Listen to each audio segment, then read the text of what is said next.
Good morning guys and welcome to Lucibel's channel. Ngayon po ang pag-uusapan natin ay tungkol sa Port Money Back ng St. Peter ko. At dahil nga November po ang due date ko, first week of October, pinail ko na po yung aking request. Yun po ang kanilang protocol or SOP. And medyo na-amaze ako kasi 2 weeks pa lang pagkatapos kong mag-file, naka-receive na ako ng message na na-email na daw papunta dito sa Binangonan branch yung aking cheque.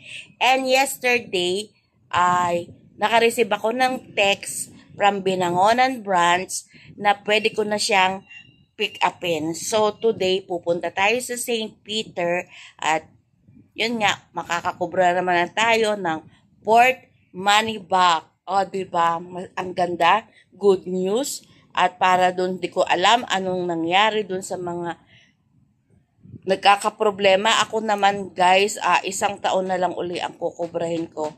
Wala naman ako naging problema sa pag-file or pag-withdraw ng aking money back. Yun lang, guys. And thank you for watching.